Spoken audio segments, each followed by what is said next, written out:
حضرت فاروق اعظم کے ہاتھ میں تلوار تھی، گھر سے نکلے، کہنے لگے آج میں اس محمد کا خاتمہ کر دوں گا معاذ اللہ۔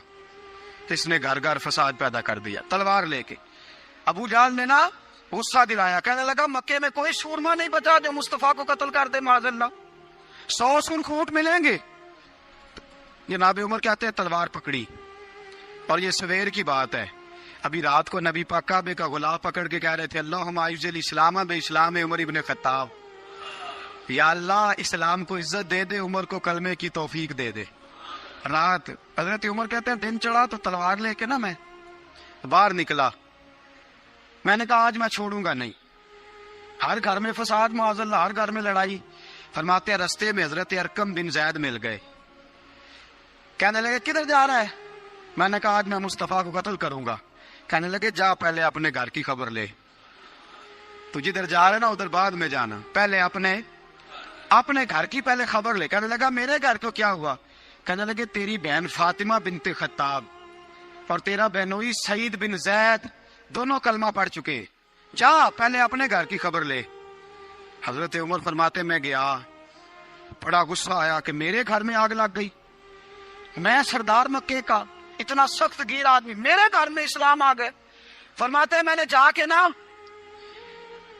اپنی بہن کے گھر کی طرف رخ کیا، دروازے پہ پہنچا تو میں نے سنا اندر سے آواز آ رہی ہے، قرآن پڑھنے کی آواز آ رہی، قرآن پڑھنے کی۔ فرماتے ہیں میں نے دروازے پہ دستک دی، اندر سے آواز آئی کون ہے دروازے پہ؟ میں نے کہا عمر ابن خطاب۔ فرماتے ہیں کہ میرے بہنوئی نے کہا کہ فاطمہ تیرا بھائی بڑا سخت ہے۔ فرماتے ہیں میری بہن نے جلدی سے قرآن کے صفحے لپیٹ کے اوپر رکھ دیے، میرے بھائی جو تھے وہ میرے بہنوئی ایک دروازے کے پیچھے چھپ گئے۔ فرماتے ہیں میری بہن سامنے کھڑی ہے، پیار بھی بڑا تھا، میں نے جاتے ہی کہا کیا کر رہی تھی؟ توجہ ہے آپ کی؟ غلامان محمد جان دینے سے نہیں ڈرتے، یہ سر کٹ جائے یا رہ جائے کچھ پرواہ نہیں کرتے۔ سننے لگے کیا کر رہی تھی؟ حضرت فاطمہ خاموش ہے۔ عمر کہتا ہے میں نے ڈانٹ کے بولتی کیوں نہیں، کیا کر رہی تھی؟ میں نے کہا قرآن پڑھ رہی تھی، قرآن پڑھ رہی تھی۔ کہا تجھے پتا نہیں، تجھے میرا پتا نہیں؟ فرمایا سارا ہی پتا ہے۔ کہا تو جانتی نہیں لات و منات کو برا کہتے ہیں؟ فرمایا وہ بات کی باتیں تھی، وہ جاننے نہ جاننے کی باتیں۔ دوستو توجہ، حضرت عمر ابن خطاب فرماتے ہیں کہ بہن اس جلال، اس روب، اس اعتماد سے بولتی تھی کہ میں نے ایک تھپڑ مارا بہن کے منہ پہ، میری بہن ادھر جا کے گری۔ فرماتے ہیں کپڑے جھاڑ کے کھڑی ہوئی، کہنے لگی عمر ایک تھپڑ نہیں تو 1000 مار، تو 1000 مار، لیکن یہ امید نہ رکھنا کہ میں قرآن چھوڑ جاؤں گی، یہ امید نہ رکھنا میں قرآن چھوڑ جاؤں گی۔ فرماتے ہیں کہ میرے ہاتھ میں تلوار تھی، میں نے دستے کی طرف سے نا، دستے کی سائڈ سے تلوار بہن کو ماری زور زور سے، سر سے خون نکل آیا۔ فرمایا میں اپنے بہنوئی کی بڑی عزت کرتا تھا، میرا بہنوئی پردے سے نکلا بیوی کو بچانے، میں نے زور زور سے 2 تلوار کی پشتیں اس کے سر پہ بھی ماری، خون نکلا، پھر میری بہن آگے ہوئی، پھر مارا۔ واقعی جب خون نکلا نا بہن کا تو میری بہن نے اپنا خون اپنے ہاتھ پہ لگا کے کہا عمر جس ماں باپ کا خون تیری رگوں میں ہے اس کا میری رگوں میں بھی ہے، اسی کا خون میری رگوں میں بھی ہے۔ فرمایا عمر جس باپ کی پشت سے تو ہے میں بھی اسی باپ کی پشت سے ہوں، جس ماں کی چھاتیوں سے دودھ تو نے پیا ہے میں نے بھی اسی ماں کی چھاتیوں سے دودھ۔ توجہ ہے آپ کی؟ میری بات سمجھ میں آ رہی ہے؟ سنیں بات، رسول اکرم صلی اللہ تعالی علیہ وسلم نے فرمایا، حضرت عمر رضی اللہ تعالیٰ عنہ فرماتے ہیں نبی پاک پہ نازل قرآن سنا تو جب میری بہن نے اس جلال کے ساتھ بات کی نا کہ عمر میں بھی اسی باپ کی بیٹی ہوں، میں بھی اسی باپ کی بیٹی ہوں، میں بھی اسی قبیلے کی ہوں، خبردار تو ترشرو ہو کے گالی 1000 دے، یہ وہ نشہ نہیں جسے ترشی اتار دے۔ فرمایا تو چارہ کر، تیل لگا، لیکن تو مجھے اسلام سے ہٹا سکتا؟ حضرت عمر فرماتے ہیں بہن کا جلال دیکھا تو میں ٹھنڈا ہو گیا، بہن کا جلال دیکھا تو میں نے کہا اچھا مجھے دکھاؤ کیا پڑھ رہی تھی، مجھے دکھاؤ ذرا کیا پڑھ رہی تھی۔ فرماتے ہیں میری بہن کہنے لگی تو کافر ہے، انما المشرکون نجس، جا پہلے وضو کر کے آ، جا غسل کر کے آ، جا پہلے نئے کپڑے دھلے ہوئے پہن کے آ، پہلے تیار ہو کے آ۔ حضرت عمر فرماتے ہیں میں تیار ہو کے آیا، میری بہن نے جھولی میں صفحے رکھے، قرآن پڑھے بہن، سنے بھائی، اللہ تقدیر بدل دیتا ہے۔ قرآن پڑھے بہن اور سنے بھائی،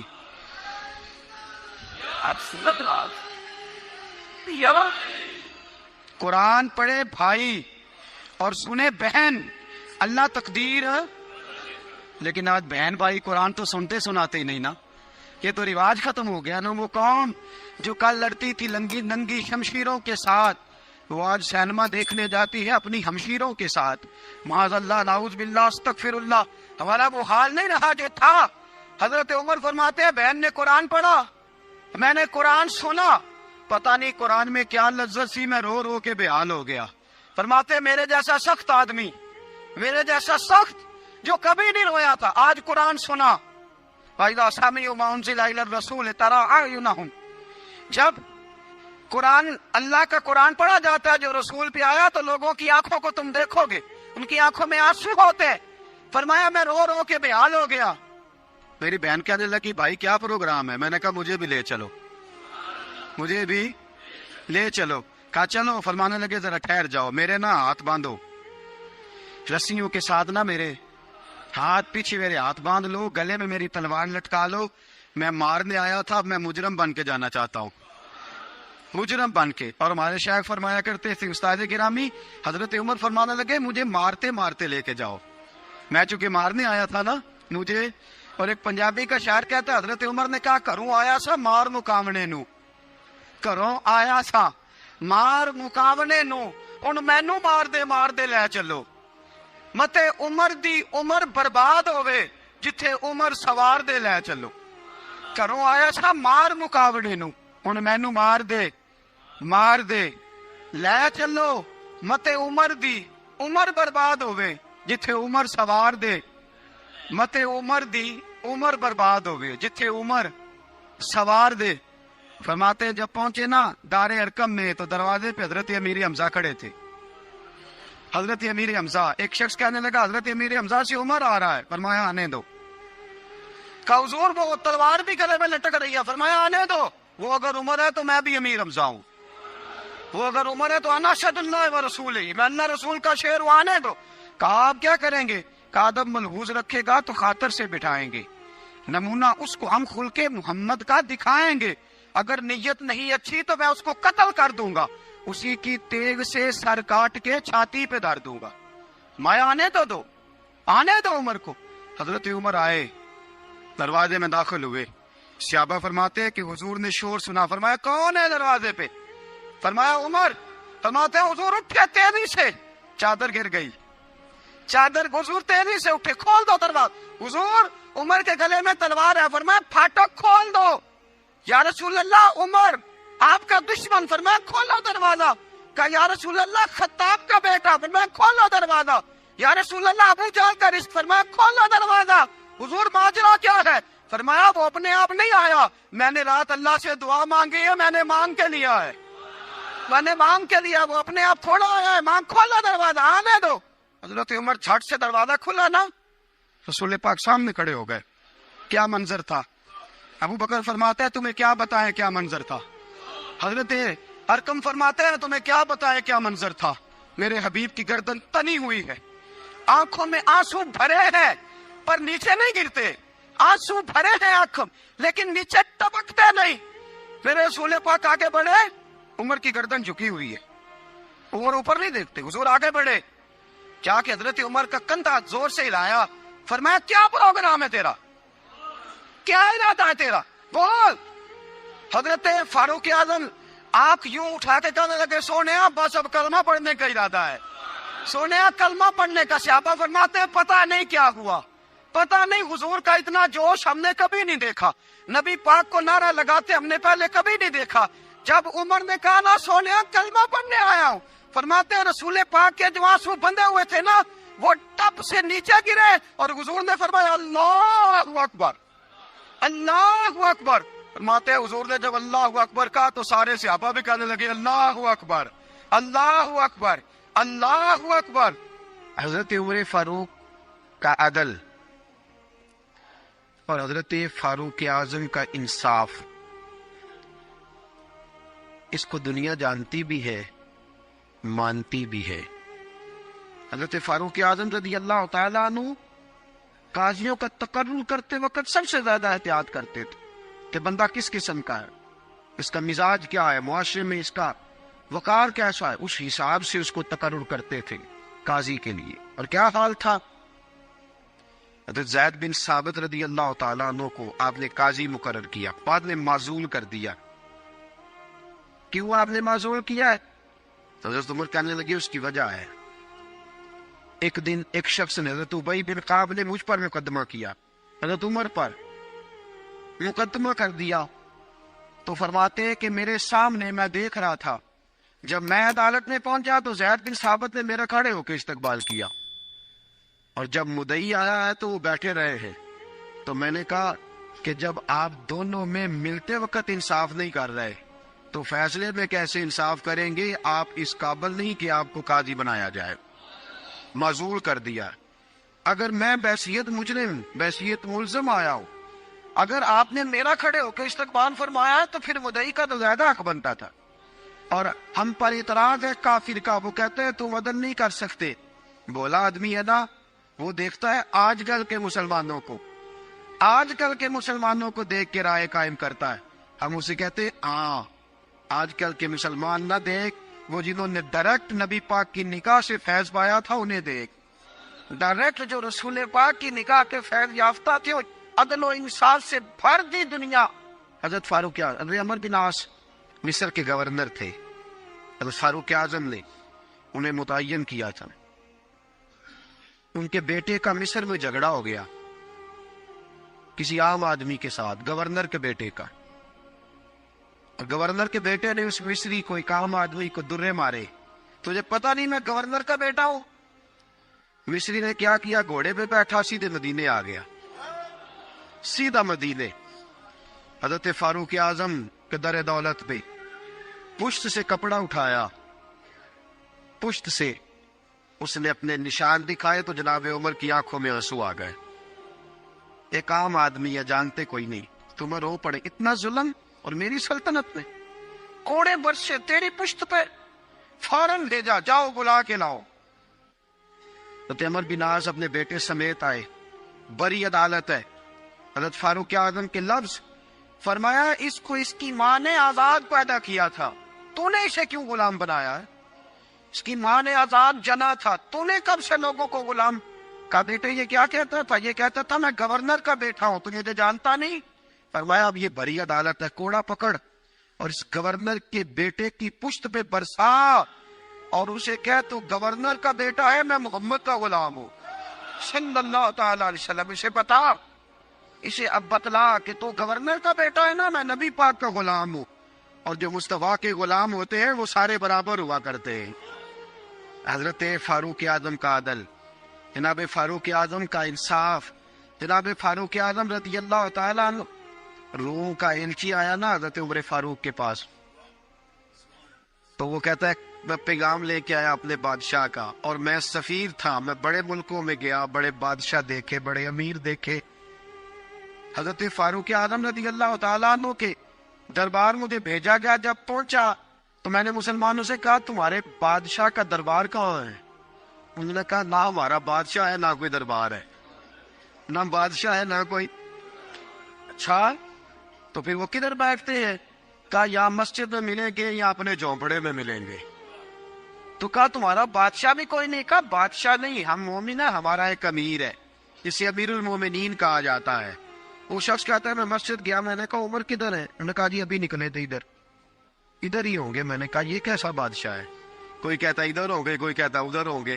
یہاں تو صوبائی وزیر صاحب سڑک سے گزرے تو سارے روڈ 3 گھنٹے بلاک رہتے ہیں، اور یہ کیا چکر ہے کہ لاکھوں مربع میل کا حکمران، کوئی کہتا اس گلی میں گیا، کوئی کہتا اس گلی میں گیا، یہ کیسا بادشاہ ہے؟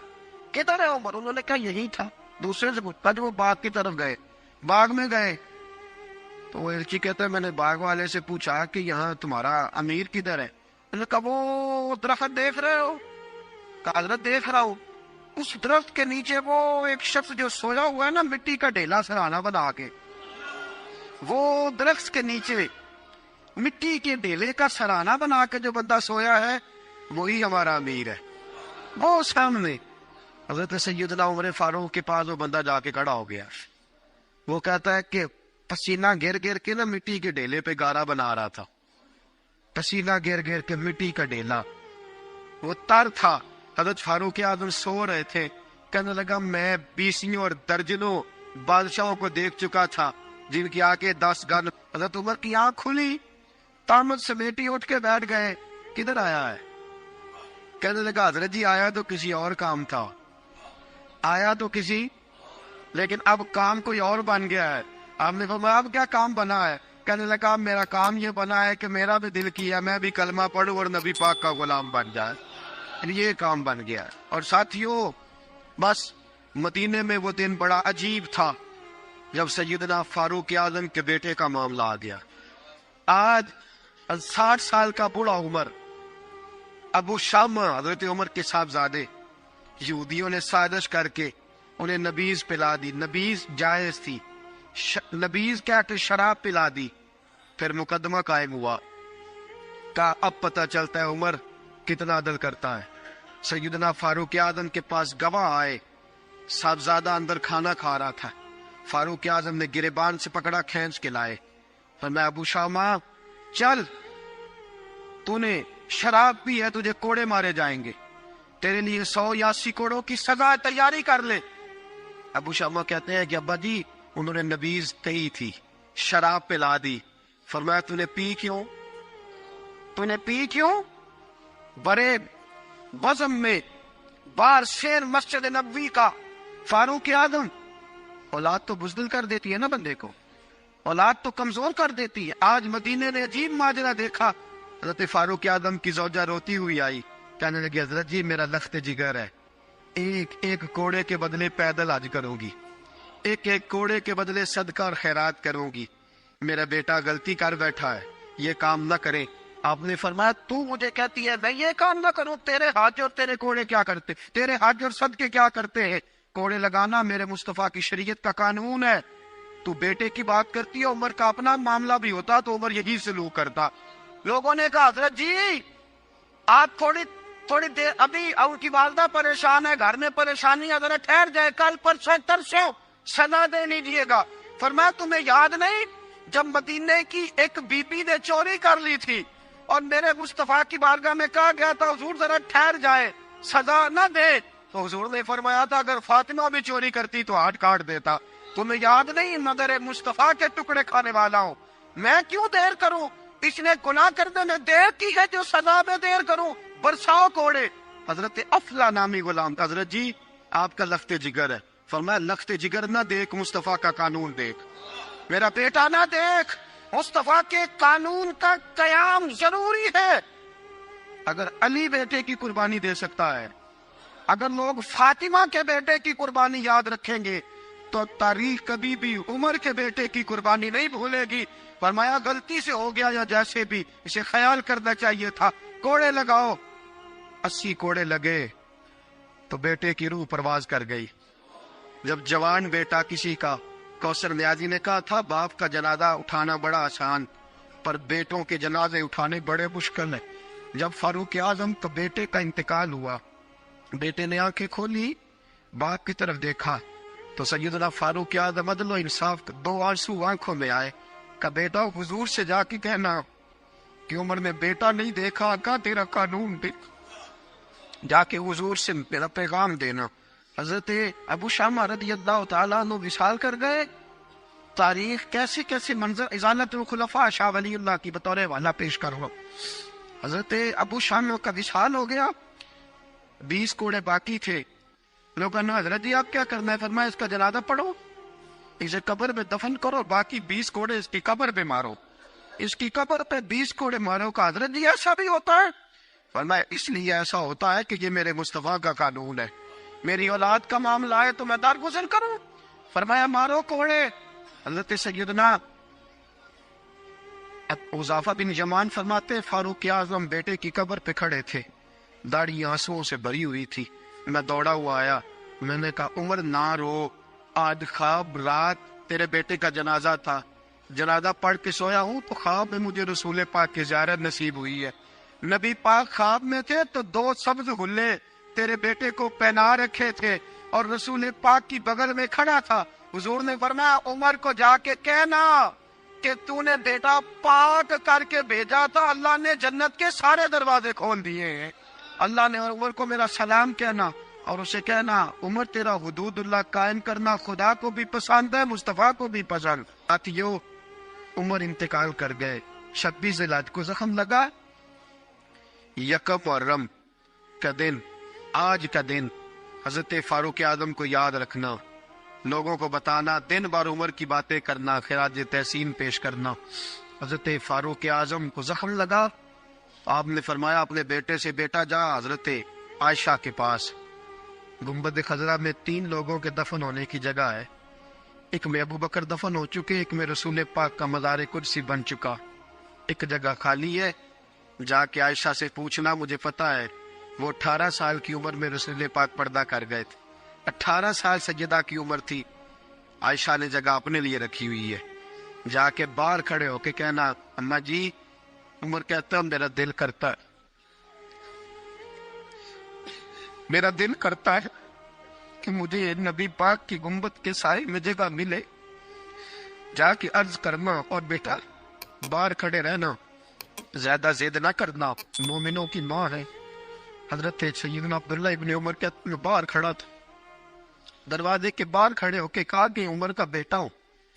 اماں جی, عمر فرماتے اجازت دو تو دل کرتا ہے نبی پاک کے ساتھ لیٹ جاؤں. وفا میں گزار دی عمر ساری, ساری زندگی لے سجنو آسا توڑ نبھائی, دل کرتا ہے حضور کے ساتھ لیٹنے کو. تو حضرت عائشہ صدیقہ, حضرت عبداللہ ابن عمر فرماتے ہیں میں دروازے سے باہر کھڑا تھا لیکن عائشہ کے رونے کی آوازیں باہر تک آ رہی. حضرت عائشہ صدیقہ ہچکیاں لے کے روئی. سیدہ عائشہ نے فرمایا عمر سے جا کے کہنا عمر کوئی قبر کی جگہ کسی کو نہیں دیتا, لیکن عمر تو نے وفا کی تاریخ بنائی ہے, عمر تو نے کمال کر دی ہے, عمر تو نے حد کر دی ہے.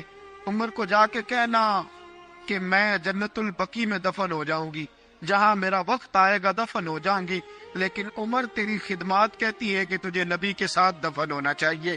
سیدنا عبداللہ ابن عمر فرماتے ہیں کہ جب دفن ہونے کی ٹانی پر سہنیاں رنگا رنگ کھڑے, کرے اوس دا جانیے جس دا توڑ چڑھے. فرماتے ہیں آیا عمر کو آ کے بتایا پیشانی خون سے بھری ہوئی. عمر نے سجدے میں رکھ دی, رو کے کہا آج میری توڑ نبھ گئی ہے. حضرت فاروق اعظم مصطفیٰ کے ساتھ لیٹ گئے. میرے نبی نے فرمایا عمر میں تجھے اپنے پڑوس میں دفن کر رہا ہوں, تو نے اگر راہ وفا میں بیٹے تک قربان کر دیے ہے نا تو قیامت تک جو مجھے سلام کرنے آئے گا تجھے بھی سلام کر کے جائے. یکم محرم امت مسلمہ کے لیے بہت بڑا دن ہے, بہت بڑا دن. یہ شہادت ہے حضرت عمر فاروق کی رضی اللہ تعالی عنہ. یہاں چھوٹی چھوٹی باتوں پہ گورنمنٹ چھٹی کرتی پھرتی ہے, چھوٹی چھوٹی باتوں. الیکشن ہو گیا تو چھٹی,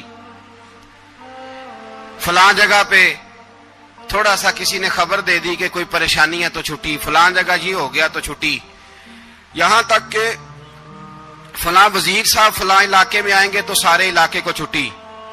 اور اب تو اس سے بڑا حال ہونے لگا ہے, اگر جن لوگوں کی سندھ میں حکومت ہے ان کے لیڈر کا دن آیا تو اس دن چھٹی, اور جن کی پنجاب میں حکومت ہے ان کا دن آیا تو چھٹی. ہمارا مطالبہ ہے حکومت پاکستان سے, اگر سر اٹھا کے جینا چاہتے ہو تو یکم محرم کو چھٹی کیا کرو. اگر سر اٹھا کے جینا چاہتے ہو تو یکم محرم کو چھٹی کرو جناب عمر کے دن, اور ملت کے جوانوں کو بتاؤ کہ اگر عزت کی زندگی جینا چاہتے ہو تو اس طرح جیو جس طرح فاروق اعظم جی کے گئے. عزت اور وقار کی زندگی, جمہوریت حضرت عمر سے سیکھنی پڑے گی, حکومت کرنے کے طریقے حضرت عمر سے, رعایا کو سیکھنا پڑے گا کہ امیر کس طرح بنایا جاتا ہے اور امیر کس طرح کے ہوتے ہیں. یہاں لوگ ہمیں یورپ کی مثالیں دیتے ہیں, لوگ یہاں ہمیں آ کر کے امریکہ کی مثالیں, انہیں کیا پتا حکومت کیا ہوتی ہے. وہ کہتے ہیں جی وہ سائیکل پہ جاتا ہے ان کا حکمران. میں نے کہا وہ سائیکل پہ جاتا ہے, میرے عمر فاروق مدینے سے مکے گئے تھے تو پیدل ہی حج کرنے چلے گئے, پیدل ہی. اور جناب عمر فاروق رضی اللہ تعالیٰ عنہ عید کی نماز پڑھانے گئے, عید کی نماز عمر خطبہ عید دینے گئے. اور اس زمانے میں کون سا غریب ہے جو ننگے پاؤں جاتا ہو؟ کون سا غریب ہے جو مسجد ننگے پاؤں جاتا ہو؟ لوگوں نے تو 3 قسم کی چپلیں رکھی ہوئی ہیں. ایک مسجد جانے کی علیحدہ ہے, گھر پہننے کی علیحدہ ہے, شادی بیاہ پہ جانے کی چپل علیحدہ ہے. حضرت عمر فاروق رضی اللہ تعالیٰ عنہ نکلے عید کا خطبہ دینے کے لیے, تو بیوی سے کہنے لگے جوتا. اس نے کہا صاحب اتنی دفعہ ٹوٹا ہے, اب گانٹھا نہیں جا سکتا, اتنی دفعہ ٹوٹا ہے کہ اب دوبارہ پیمند نہیں لگ سکتے.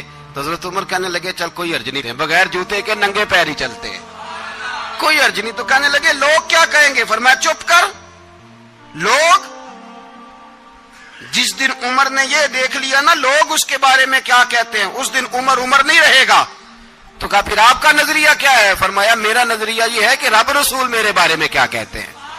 لوگوں کا کیا ہے؟ لوگ کل کسی کے بارے میں کچھ کہتے ہیں اور پرسوں کچھ کہتے ہیں. میرا نظریہ یہ ہے کہ رب رسول میرے بارے میں ننگے پیر عمر جا رہے ہیں. کون جی؟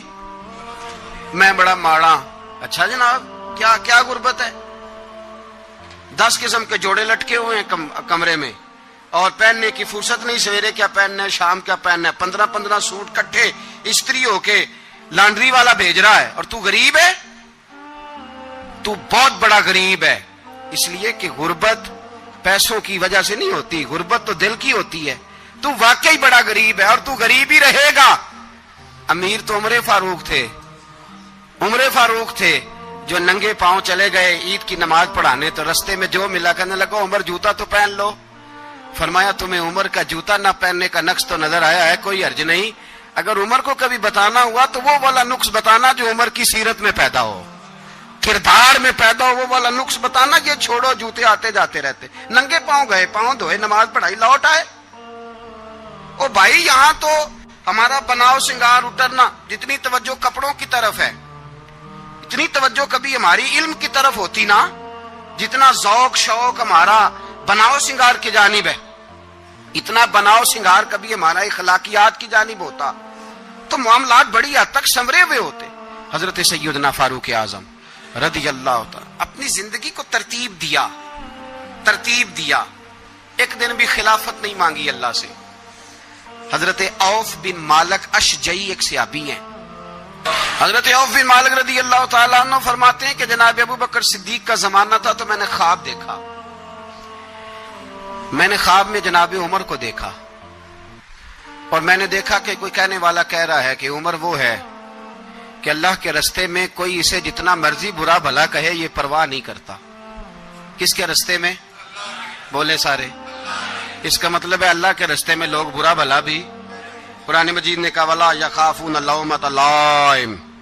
کچھ لوگ ایسے ہیں جو برا بھلا کہنے والوں کی پرواہ نہیں کرتے. آپ یقین کریں اگر پرواہ شروع ہو جائے نا تو دین کا کام ختم ہو جائے. نہ کوئی تقریر کرے, نہ کوئی تدریس کرے, نہ کوئی پیری مریدی کرے, ختم ہو جائے اگر باتوں کی پرواہ ہو. لیکن وہ پرواہ.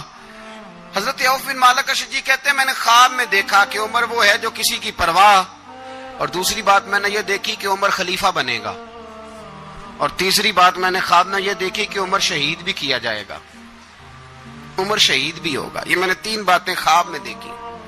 فرماتے ہیں میں نے آ کے خواب حضرت ابو بکر صدیق کو سنائی, وہ خلیفہ تھے. وہ کہنے لگے ٹھہر جا, میں عمر کو بلاتا ہوں, اس کے سامنے دوبارہ سنانا. اس کے سامنے. فرماتے ہیں میں نے بلایا حضرت عمر فاروق کو, آ کے بیٹھے. خواب شروع ہوا. کا ایک بات تو میں نے یہ دیکھی کہ آپ ملامت کرنے والے کی پرواہ نہیں کرتے. دوسرا آپ خلیفہ بنے گے. جناب عمر کہنے لگے چپ کر, ابو بکر کے سامنے ہی کہہ رہا ہے, چپ کر, خلیفہ کے سامنے ہی کہہ رہا ہے.